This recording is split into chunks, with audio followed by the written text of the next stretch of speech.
Welcome to NinonSpeaks. I'm Ninon de Rosa, your host, and right next to me is AJ Dean, and she's my co-host and also my producer. She kind of puts everything together and keeps me in order at all times, which is definitely a challenge for her. We have a fabulous guest today, and she's actually, I believe she's English, because I don't know all of you know out there, but I never pre-interview my guests. I like it to be very surprising. I find that we find out things about each other in a kind of a very innocent, beautiful way. So I'm going to take you over to AJ. She's going to introduce our guest today, and I will be back with you. Thank you so much, Ninon. It is such a pleasure. I am so excited. We have a very, very special guest from London today, Lorna Gatherer Ford. She is the amazing CEO of Location Works, and she is a film and TV location scout and image maker. Her company provides global services worldwide, including location agents, managers, and scouts. And in addition to that, production services for filming, photography, and events. It's my great pleasure to welcome. Hello, Lorna. How are you? Hi, how are you doing? Thanks very much for having me on the show. Nice to meet you both. Yeah, I love your name because obviously I'm from England as well. I'm from Torquay. And Lorna, I remember having a girlfriend called Lorna, and it's such a British name, isn't it, Lorna? Well, it is, yeah, and Scottish. So yeah, it's English and Scottish. It is. It's a few Irish Lornas as well, but yeah, it's very local. Really? Well, we'll accept them because in Great Britain we accept everybody anyway. So, Lorna, you are actually coming out of London for this interview, correct? Yes, so I'm actually at home today. And where is home? So I'm in Kingston, just outside of London. I know Kingston well. I know it very, very well because I used to drive, all over the place. And because of, when you live in London, you go on little excursions on the weekends and all that stuff. So congratulations on your challenges in the work you're in being a woman. You're going to nod your head, I know. Yep. Because it's it seems like we've always been there in the time of time, but we have never quite been recognized as having a brain or even being out there, being able to function on ourselves apart from cooking and taking care of children and houses and all that stuff, right? So, Lorna, how did you do that? Well, I think it is changing, but certainly when so actually film was a family business, but I rebelled against it. And so I started my career in property and marketing. Really? I decided not to follow my parents into the film industry because they had lots of sort of friends that were a bit jaded, and I was determined to make it on my own. And then I went off to study a course that had one module that was film, and I just fell in love with it. So I thought, I can't fight it. I'll join the, join all these sort of family friends in the business. But certainly when I started, there were hardly any women that I could talk to at all, especially in locations. It's very male dominated. So it's had its challenges. I do believe it really has changed, especially in the last few years. And finally, my little bit of the business is getting a little bit more diverse. Well, just remember one thing, you do not have a little bit of the business, you have the business, the whole business. There's nothing little about what you do, Lorna. And I say that because we always are, as women, intimidated as sort of being powerful out there. And I think we kind of brought a little bit on ourselves because we've always felt, that we're kind of the family person and, we have to really stay our place, but at the same time, we're branching out. I left home at 16 and I branched out and I became a model against everybody's will. So, and then I used to have to, if I went out on dates and things, I said, oh, I'm a secretary. And if I told them I was a model out there, I'm going to get this sort of, those days. So when you started in the film business, what exactly did you start out as? So I think my first job was a runner on a live TV show, which was a bit of a baptism of fire. And then I was art department for a little while. But quite quickly I got into locations, so location scouting and management. And actually, I think it was a blessing now that I started outside of London. So I started in a regional area called Bristol, which you will know. I know very well. Yeah, so it would be on your drive back to Torquay. There you go. And it's now the second busiest, third busiest city in the UK for filming. But at the time, it really wasn't. And so in many ways, it was a lot easier to convince some very prestigious buildings to host us.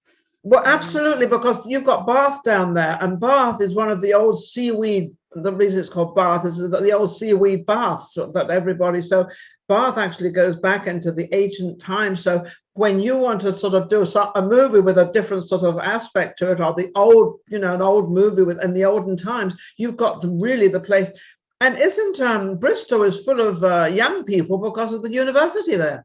Yes, and it was a TV show called Skins. So I don't know if you would have heard of it, but I've heard of it. That was my first sort of proper job in the locations. Really? Congratulations! That was big.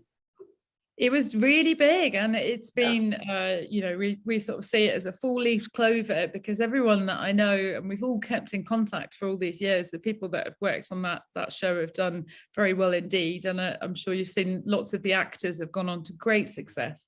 Absolutely. There was a big opening for everybody. I often wonder why, but I think of it and I look at it and I think, well, it's because I think they allowed people to be real. I think they allowed them to be who they were, rather than, yes, we're all actors and we all do our thing.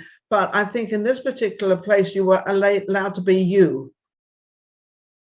Yeah, and it was, I completely agree with that. And I think it's, because the show was quite different. It was a little controversial at the time because it was about kids coming of age and kind of going out and meeting boys and girls and, which is a normal thing to do. Well, absolutely, but I think it was never portrayed in a real way on screen, and actually it was very funny. And because we had such a long run, I still think TV is one of my favorite sort of formats, because really the crew and the cast really get to know each other for a long period of time, so they become your family. You become really good friends with people on TV shows, more than commercials or kind of a few day projects. Absolutely. So you must like Netflix and all these different platforms that have arisen from over the years, that have become, nobody ever thought Netflix would be what Netflix is. And this has all sort of blossomed in the last few years, and definitely over the epidemic of the COVID-19 sort of brought it even to a bigger attention. So do you like that? Absolutely. I'm very grateful for the streamers, and it is a family business. My father would never give me a job because he didn't want to be accused of nepotism. And then one summer he was desperate for somebody to go out and scout for something. So I wangled my way in. The company had different owners at the time, but we brought it back into the family. But so he is quite often my sage. And I remember him saying years ago, the first time I went to the Cannes Film Festival, he said, one day we'll be able to watch what we want, when we want to, on any device, on our phones, or, on our computers. And it wasn't that I didn't believe him, but I didn't quite see it going the way that it has now. No. And I can honestly say it's a real golden age, especially in the UK, for the streamers. And I think they've forced more local productions to raise their game and to think about an international market. So yeah, it's a really exciting time and a great format. Yeah, and he had that great vision. But then, people I hope people understand that people in the film business or the entertainment business, they always have this incredible vision. It's like when you're a singer and you're going to go up on that stage, you're going to perform. Well, you know what the stage looks like, you know what the music is look like, but you don't know what you're going to do, because you're going to do something different every time. So they are inventors, and they are people that sort of bring something that maybe they didn't do yesterday or last night or whenever, but they're going to try it today. And that's how they are. And that brings them to the vision of what they can see. Like, you go out on location to find a location, but you have to vision. You have to obviously know what the movie's about, or whatever you're doing. You have to know what's it all about. How do you do that? Oh, well, it depends. Sometimes we get a very brief, want of a better description. We just get an image.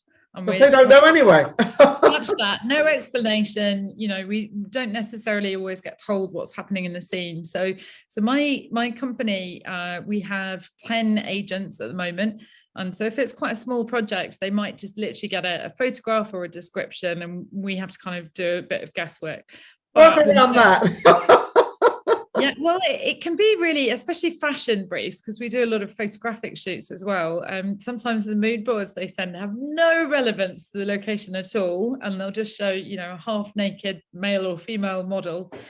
So it's a bit of guesswork, but thankfully with the big shows that we work on, you know, we're working on something with Apple, Disney, lots of the streamers at the moment. We get much more involved in the process. So we'll be part of production meetings, run through the mood boards.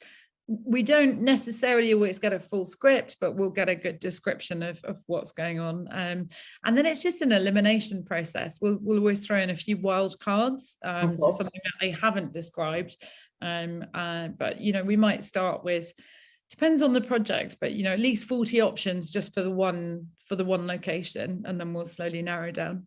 But the reason why you've become so famous and so big is, number one, I know, is because you're reliable, and also because you know your business. You know you're given the smallest amount of whatever it could be to what they want, but you always come up with, as you said, 2 or 3 places or 2 or 3 things. Or, you know, I know all about the fashion industry and photographic work. I did a tremendous amount of that in London, photographic work, and sometimes it would be in a studio and sometimes it would be on location. It depended where it all was. But it's the person like you that has the vision of what it's going to look like in a magazine or on a set or wherever it's going to be. What is the name of your company? Location Works. Location Works. I want everybody to know that in England, because I'm British and I'm going to promote the British. Location Works, and it works.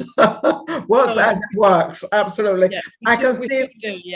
Yeah, you do it well. I can see AJ is dying to ask a question. AJ, what's the question you want to ask? You know me so well, Ninon. I know you're going. I have 2 questions. You can choose which one you want to. No, you can do both. Why not? Okay, number 1. What is your number 1 requested most location site in England or the world? And the second is, if someone wanted to become a location scout, what classes would they take? Oh, good questions. Well, they would go to Lorna, wouldn't they? Well, there is that, I guess. Yeah, they go to Lorna and she'll teach them. Actually, so I'll answer your second question first, and it's something that we're working on at the moment, especially to get more women into the industry, which ties us back to our beginning quite nicely. Although it is much more diverse, specifically the locations department, I think there's still a lot of work to do. So we're teaming up with a university and introducing a special training scheme, but there are already great courses in place. And so I think globally you would want to find your local film office. Here we have Skill Set, Creative England, who've just changed their name. Well, I'll have to look that up. They're just literally within the last. That'll give our audience an excuse to watch the show and get back to it. Yes, yeah, exactly. There's quite a few brilliant training programs, especially for career returners, or if you're topping up some existing qualifications. But I think really, to be honest, in the film industry, the key thing is just getting some experience. And so I think it's writing letters to very successful people in the industry, asking if they might take a new person onto their wing. And not being offended if they don't reply immediately. Keep sending those nice sort of nudges, and yeah, get some experience. I think that's absolutely key. And I learned on the job. I do think there's many great training courses, but there's nothing. But isn't that like Lorna? Is that not like a apprenticeship which we had since I remember, that if you wanted to be a hairdresser, you would be an apprentice. And you would actually learn from the bottom down. You'd sweep the floors, clean this and do this and do this. And then you become a hairdresser, and then you can cut hair, and then you can color hair, and you can do all these things. So it's like an apprenticeship with even a tax person and anybody. That's what we have. So that would be like an apprenticeship. Absolutely, yeah, and getting on-set experience, and thankfully the industry is so busy here at the moment. They've just recorded the biggest quarter ever on record in 2020, and I think that was set to continue. That there are a lot of opportunities, and so it took me quite a long time to work my way up to different shows, whereas I think that progression is a little bit faster at the moment. So it's a great time to enter the business, and that's why it's such a great time to make it a bit more diverse. That's because of people like you, because you're giving them that opportunity, and you are definitely, and I know this, you are definitely going to give a woman, a young lady, the opportunity. I know that, because absolutely. And we've thankfully the company's been running such a long time that we've had many amazing location managers that come through and start their careers with us, and we've kind of mentored them and helped them get experience on shoots, and now they're off doing huge big projects. So yeah, it's been great to see. Isn't that nice? Isn't that a beautiful feeling that you've actually helped somebody out there to accomplish what their little dreams are, and them thinking, well, I don't know if I can do this, and I don't know how I can do it. And then there's people like you, because not everybody is like you in the business, and you know that.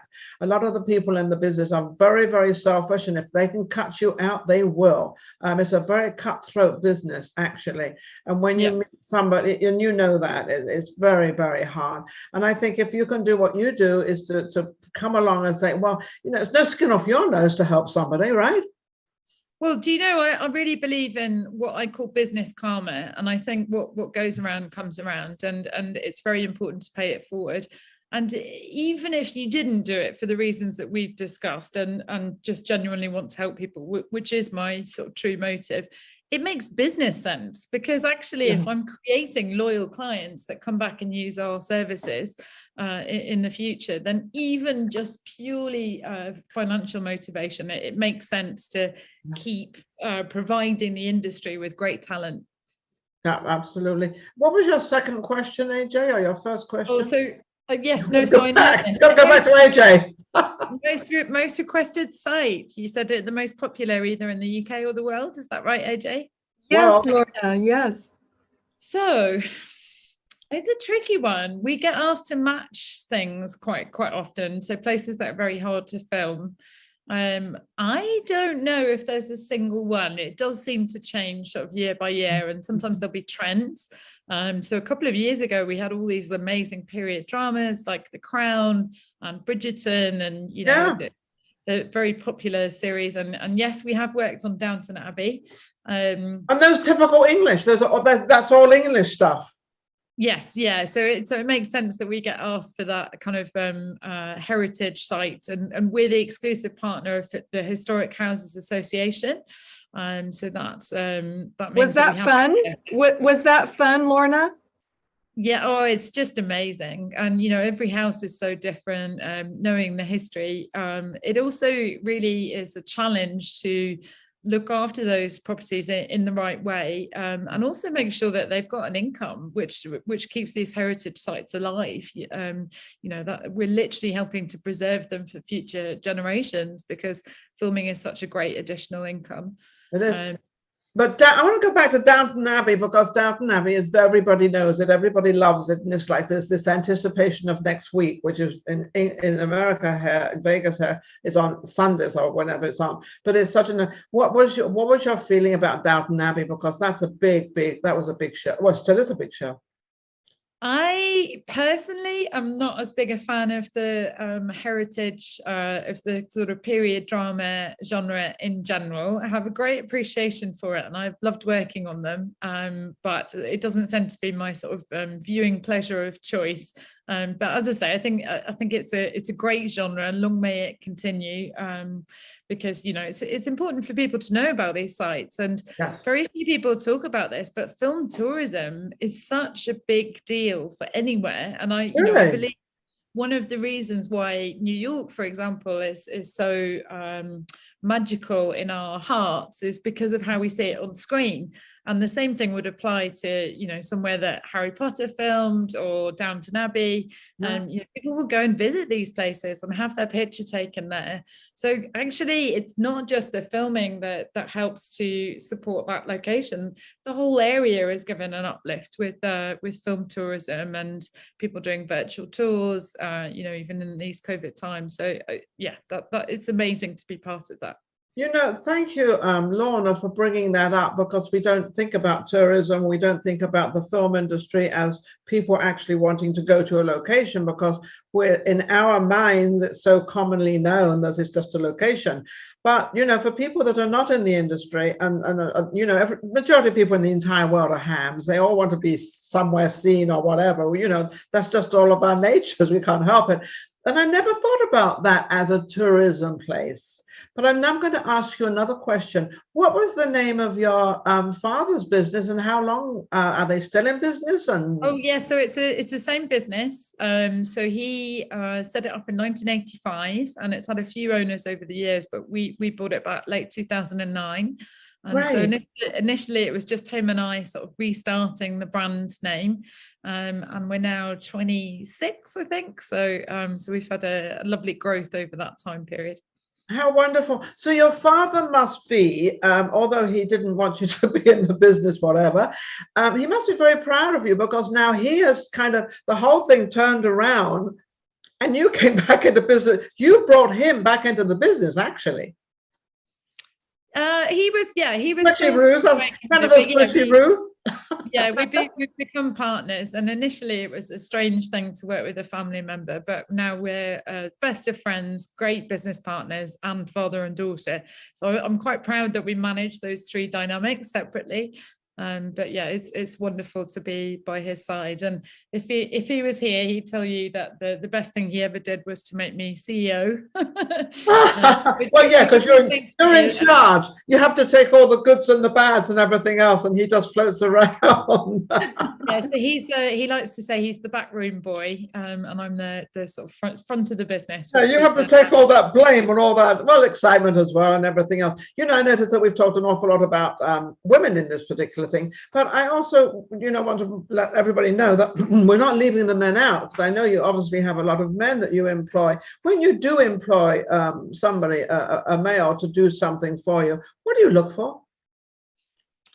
Oh, good question. I think I would answer it the same for either sex, really. And sometimes we get staff with a great amount of industry experience, and sometimes they have very little. We actually just look for passion.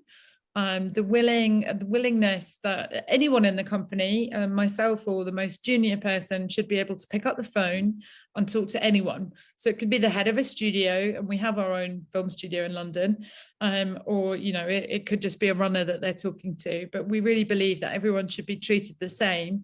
Yeah. It's a fast-moving industry, and you know, as I say, I believe in business karma. So I think it's really an attitude that I look for above all else. I will say that the instructions that you give to some males may need to be clearer than for some females, because we're very good at multitasking.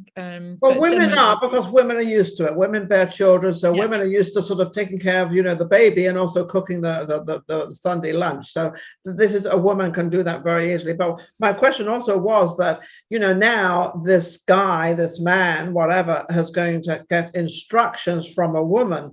So does he feel it's more of a boss, or does he feel more of the mummy thing, you know, because it can, you know, men do not like to be told what to do from a woman. I mean, that's so true, Ninon. I'm sorry, so sorry to interrupt. No, I want you to. No. You have a great point there. We can multitask, and it's a wonderful thing. We're also very nurturing. I'm sorry to interrupt, Ninon. We have to start wrapping the show up. Oh, I don't like this part.